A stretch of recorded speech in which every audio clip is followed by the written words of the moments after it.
Let's create a search, and then we'll create notifications so that both you and your client are receiving them. So first we'll go to the search, residential. For these purposes, I'm going to create a search on the map, and I don't want the map to be slowed down by hundreds of searching homes. So I'm going to put a limiting factor of $1,000 to $2,000 in price. That gives me 0 homes for sale, which is great. And I'm going to click on the click to start map search. Now you can either type an address in here, which I'll do to give you an example. This is where I'm located right now. So when you hit enter, it's going to center on that address with a blue flag. Then if you want to do a radius around that address, you can just type a number by search radius and click enter on your keyboard, and it'll do a radius. I'm going to zoom out by just rolling my mouse button backwards. There's also some zoom keys here in the bottom. So that gave me a 1 mile radius around the address I typed in, but that's not what I'm going to use. So I'm going to go over here and click edit and a red X to delete that radius. What I'm actually going to do is go over here to a high school. It's located right here. And I'm going to do a radius out from this high school by going and getting draw the radius again, holding down where the high school is, and then zooming out until, pulling out with the mouse until I have it where I want, and then I let go. It says no search results found because, of course, I limited it to $1,000 to $2,000 price ranges.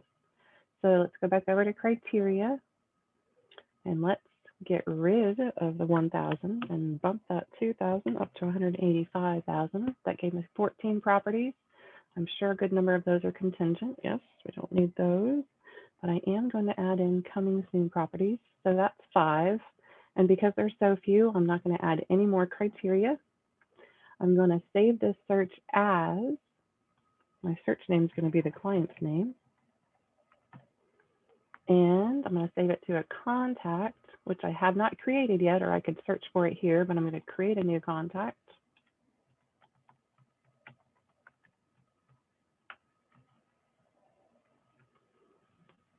And hit save. New contact added successfully, so now I can save that and notify the person.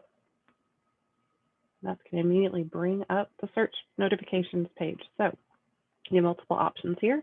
You can give them a collaboration center, an email, or turn notifications off. The collaboration center is a web page that updates as properties come on and off the market or go pending. They can make notes, they can select favorites, and it's a nice viewing, but it's not what I'm going to do. I'm going to go to the email notifications, and I'm going to make sure that I get told to open immediately for Brian. He's going to get notified. I'm going to get notified